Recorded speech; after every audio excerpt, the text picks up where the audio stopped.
परम सत्कार्यो गुरु प्यारी सात संगत जी राधा स्वामी जी।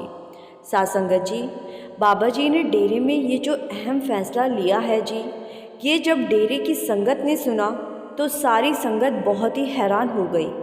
और जब आप सुनेंगे तो आप भी हैरान रह जाएंगे जी। अब से जो भी डेरे में जाकर डेरे के नियम को तोड़ेगा तो उसका चालान किया जाएगा जी। एक दिन बाबा जी ने अपने एक सेवादार और सिक्योरिटी को कहा कि मुझे डेरे का एक राउंड लगाना है। तो बाबा जी के लिए गाड़ी तैयार करवाई गई और उसके बाद बाबा जी गाड़ी में बैठकर डेरे का राउंड लगाने के लिए निकल पड़े। उस समय डेरे की पार्किंग को बड़ा किया गया था और बाबा जी ने हुक्म दिया था कि कोई भी अपनी गाड़ी या टू व्हीलर को सड़क पर नहीं लगाएगा। सभी गाड़ियां पार्किंग में ही लगाई जाएंगी, क्योंकि सात संगत जी, आप तो जानते ही हो कि बाबा जी को डिसिप्लिन बहुत पसंद है। तो जब बाबा जी डेरे का राउंड लगा रहे थे तो बाबा जी ने पार्किंग के पास आकर अपनी गाड़ी रुकवा दी और बाबा जी ने देखा कि इतनी बड़ी पार्किंग होने के बाद भी एक गाड़ी सड़क पर यानी कि पार्किंग से हटकर खड़ी थी। तो ये देखकर बाबा जी अपनी गाड़ी से उतर गए और बाबा जी ने पूछा कि ये गाड़ी किसकी है। तो कुछ सेवादारों ने बताया कि बाबा जी, ये गाड़ी तो अपने सेक्रेटरी साहब की है। तो बाबा जी ने कहा कि ठीक है, इस गाड़ी का 1000 रुपये का चालान काट दो। ये सुनकर सेवादार हैरान रह गए और उसी समय सेक्रेटरी साहब को बताया गया कि आपकी गाड़ी का बाबा जी ने चालान काट दिया है। तो ये सुनते ही सेक्रेटरी साहब दौड़े दौड़े वहाँ पहुँचे और बाबा जी से माफ़ी मांगने लगे। तो बाबा जी ने कहा कि डेरे के नियम सबके लिए एक समान है। डेरे में ना कोई छोटा है और ना कोई बड़ा। डेरे के डिसिप्लिन को बरकरार रखना हमारी सबकी ड्यूटी है। सात संगत जी, बिल्कुल ऐसे ही कुछ दिन पहले भी बाबा जी ने किया था।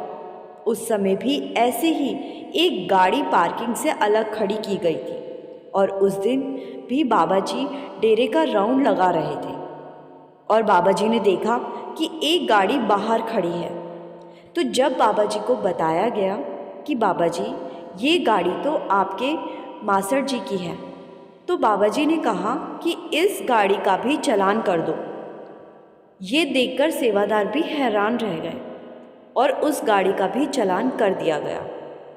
सात संगत जी, बाबा जी की नज़र में ना कोई वीआईपी है और ना कोई छोटा। उनकी नज़र में सब एक बराबर है। जो भी डेरे के नियमों का उल्लंघन करेगा उसको पनिशमेंट ज़रूर मिलेगी, क्योंकि बाबा जी के डेरे के डिसिप्लिन की चर्चा बड़े बड़े देश भी करते हैं और ये हमारी ड्यूटी है कि हमें हर हाल में डेरे के नियमों का पालन करना चाहिए। अब इस महीने बाबा जी का भंडारा 29 और 30 जून को डेरे में होना है और बहुत सारी संगत अपनी गाड़ी से डेरे पहुंचेंगी। और हम लोग अक्सर देखते हैं कि अगर पार्किंग में सेवादार ना हो तो हम सब लोग अपनी अपनी गाड़ी को ठीक ढंग से नहीं लगाते, लेकिन हमें सेवादार के डर से नहीं बल्कि अपनी जिम्मेदारी समझकर अपनी गाड़ी को बिल्कुल सही जगह पर लगाना है, जिससे कि हमारी वजह से किसी भी दूसरे इंसान को कोई दिक्कत या परेशानी ना हो और ना ही डेरे के डिसिप्लिन में कोई बाधा आए। इस बात का हमें हर हाल में ध्यान रखना है। बहुत से मेरे सत्संगी भाई बहन ये सोच रहे होंगे कि 500 या 1000 रुपये के चालान ही की तो बात है, लेकिन यहाँ बात पैसे की नहीं हो रही है। यहाँ बात हो रही है कि हमें ये समझना है कि हम कितना अपने गुरु के हुक्म में रहते हैं। डेरा हम सबका अपना है, इसीलिए गाड़ी पार्किंग से लेकर सत्संग सुनने और डेरे को घूमने से लेकर वापस अपनी गाड़ी में आने तक हमें डेरे के हर एक नियम का पालन करना है। डेरे के डिसिप्लिन को तोड़कर अपने ऊपर कर्मों का बोझ नहीं डालना है। सात संगत जी, ऐसे ही लगभग 5 या 6 साल पहले बाबा जी होशियारपुर के सेंटर में गए थे, लेकिन बाबा जी वहाँ के डिसिप्लिन को देखकर नाराज़ होकर वापस आ गए थे। हुआ यूं था कि उस दिन बाबा जी ने संगत के साथ सवाल जवाब करने थे, लेकिन संगत बिल्कुल भी डिसिप्लिन में नहीं थी। और फिर 3 सवाल जवाब के बाद जब चौथे सवाल जवाब की बारी आई तो एक लड़की बाबा जी से उल्टे सीधे सवाल करने लगी। लड़की कहने लगी कि बाबा जी, आपकी संस्था ने इतने सारे सत्संग घर बना दिए हैं, लेकिन आपने एक भी अस्पताल या स्कूल कॉलेज नहीं बनवाया। अगर आप सत्संग घरों की जगह ये सब बनवा देते तो लोगों का कितना भला होता। तो बाबा जी ने उसको समझाया था कि मेरा संबंध परमार्थ के साथ है और अस्पताल या स्कूल कॉलेज बनाने की जिम्मेदारी मेरी नहीं है। मुझे जो जिम्मेदारी सौंपी गई है वो मुझे पता है कि कैसे निभानी है।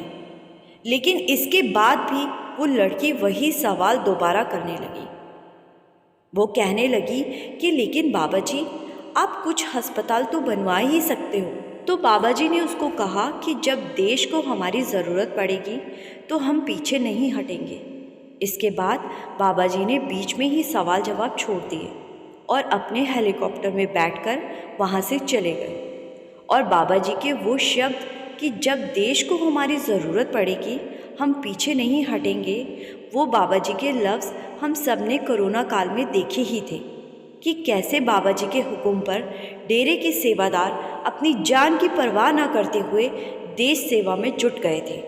और बाबा जी ने कई सत्संग घरों को क्वारंटीन सेंटर में बदल दिया था, जहां कोविड से पीड़ित लोगों को रखा गया था और उनका इलाज किया गया था।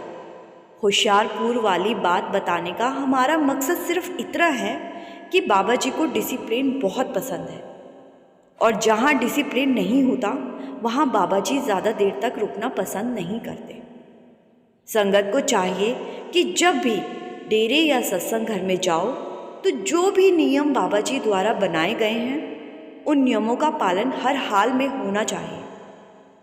जो संगत 30 जून और 7 जुलाई वाले भंडारे पर जा रही है जी, उनसे विनती है जी कि जल्दबाजी ना करें और अपनी गाड़ी को सही जगह पर ही लगाएं और गाड़ी के अंदर power bank, mobile, sealed cold drink की बोतल या ऐसी कोई भी चीज़ ना रखें जिससे कि इतनी गर्मी की वजह से बंद गाड़ी में कोई हादसा हो जाए।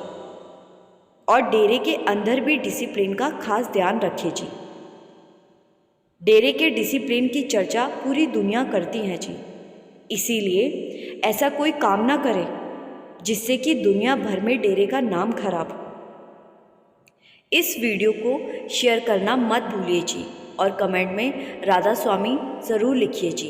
एक छोटी सी विनती और है जी, संगत के अपने इस चैनल को सब्सक्राइब ज़रूर करें जी। गुरु प्यारी सात संगत जी, राधा स्वामी जी।